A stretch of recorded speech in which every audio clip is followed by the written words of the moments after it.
بۆچی شەوان هەستێکی پاڵنەری گەورەت بۆ دروست دەبێت بەڵام کاتێک لە خۆڵا دەبیت هیچ ئەو هەستت نەماوە.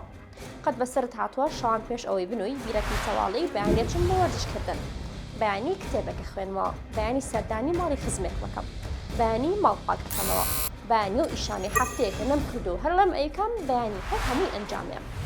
بەڵام کاتێک بەیانی هەڵەسید لە خەو هیچ جوزەیەکت پێ نییە و هەز بە پەشیمانیەکەیت تەنانەت لە خۆت ئەپرسی ئەرێ دوێنێ شەو من ئەو هەموو حساباتە چی بوو کردم، ئەو هەموو پلانە گەورەیە چی بوو دامنا.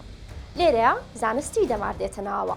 کاتێک کە تۆ لە ڕۆژێکدا زۆر ماندوو دەبیت مێشکت پێی وایە کارێکی گەورەت ئەنجام داوە، بۆیە لە شەودا مەیلی خاڵکردن زۆر دەبێت و بەمەش شەپۆلێکی دۆپامینی ساختە دەردەدات. ئەمە وەکو خواردنی خێراوەیە یاخود خواردنەوەیەکی وزە بەخش. شەپۆلێکی دۆپامینی ساختەیە پێی دوایە کارێکی گەورەت ئەنجام داوە و کارێکی گەورەتریش ئەنجام دەدەیت، بەڵام لە ڕاستیە هیچ بنەمایەکی نییە و تەنها هەستێکی کاتیە. بەڵام سەرچاوی ئەم دۆپامینە کوێیە؟ دۆپامینەکان لە هەمان ئەو شوێنانەوە هاتووە کە لە ڕۆژدا زۆر بەکارت هێناوە.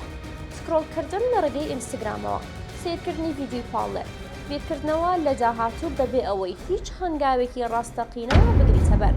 وەکوتمان ئەمانە و شەکر و خواردنی خێراوان وزەیەکی زۆر خێرا بەمێشکت دەدەن، بەڵام لە ڕاستیدا هیچ بنەمایەکیان نییە. کاتێکیش کە بۆ بەیانیەکەی لە خەو هەڵدەستیت ئەم دۆپامینە ساختەیە نەماوە. ئەمیش لەبەرەوەی کە مێشکت لە کاتی نووسنەکەتدا ئیسراحەتی کردو و ڕیسێت بۆتەوە، دۆپامینەکەش با بڵین بە هەڵم بووە. جا لەگەڵ ئەوەدا ئەم دۆپامینە وەکو بانکێکی وزەوایە، لە شەوە بۆ ئەوەی وزت بۆ بێت لەم بانکە دۆپامین قەرزەکەی، بەڵام کاتێک دەنویت و مێشکت ئیسراحەت ئەکات چیتر پێویستت بەوە نییە و حسابەکەت سفرە بێتەوە. چارەسەرکردنی ئەم پێشێش بە چەند تەکنیکێکی تایبەتمەند دەبێت.